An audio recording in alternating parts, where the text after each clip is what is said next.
ወንድም አለም እንደምን አለ ደህና ነህ ወይ? ታስታውሳለህ ከ4 5 ወር በፊት አብዛኛው ሰው ሲያንቋሽሸኝና ሲተርበኝ ታስታውሳለህ? ወንድም አለም ታስታውሳለህ? ያ የዛ ጊዜ ማለት ነው። ከዚህ አንድ ትልቅ ነገር እንድትማር እፈልጋለሁ። ባይ ዘ ወይ ማለት ነው ሁሉም ሰው አንተ አይረዳህም። ተረዳኸኛ? አንዳንድ ሰው ምክንያት ፈልገው ሊጠላህ ይፈልጋል። አንዳንድ ሰው ምክንያት ፈልገው ሊያወድቅህ ይሞክራል። አንዳንዱ ሰው ደግሞ ለየት ያለ ምክንያት ፈልጎ ሊወድህ ይሞክራል። ሰው አሁን እኔ የተማርኩት ምንድነው መሰለው ወንድም አለም፣ ሰው ማስደሰት አትችልም። ተረዳኸኛ?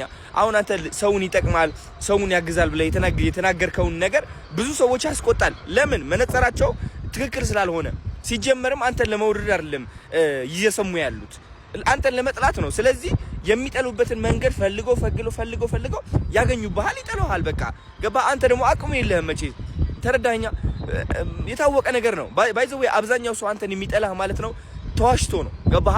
ስላንተ የሆነ ውሸት ነገር ደርሶበታል። ይህ ሰው እንደዚህ ነው ብሎ ገመተ፣ በቃ ጠላ፣ ወሰነብህ። ተረዳኸኛ? እንኳን አንተ ኢየሱስ እግዚአብሔርም የማይስማማበታል ነው። አንዱ ኢየሱስን አይወደውም፣ አንዱ አላህን አይወደውም፣ አንዱ እንትን አይለውም። ላይክ ያለ ነገር ነው። ይህ ዓለም ነች። በቃ ህይወት ነው። እንግዲህ ምን ታደርገዋለህ ወንድም አለም? እውነቴን ነው የምልህ። ስለዚህ በቃ ተረጋጋ። እናንተ ስራ ላይ ፎከስ አድርግ። በቃ ሁሉም ሰው እንዲወድ አትፈልግ። እውነቴን ነው የምልህ። አንተ ብቻ በቃ መንፈሳዊነትህ ላይ ቅርብ ሁን። ቢካዝ መንፈሳዊነትህ ላይ ከሌለበት ትጠቃለህ ወንድም አለ። ስማ ልንገርህ፣ መንፈሳዊ ህይወትህ ከተወጋ እዚህ ዓለማዊ ህይወትህ ላይ ትወጋለህ። በቃ የታወቀ ነገር ነው ይሄ። ተረዳኸኛ?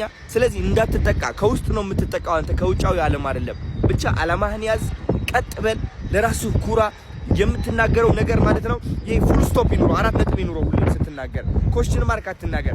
ለዓላማ ስትናገር ማለት ነው ኮስችን ማርክ አድርገህ አትናገር። 4 ነጥብ ታሰምርበታለህ። ይገባኛል አይነት ሲቹዌሽን ነው የምናጫውተው። ተረዳኸኛ? ስለዚህ ህይወት መቀየር ከፈለግ ወቀው። ይሄ እወድሃለሁ።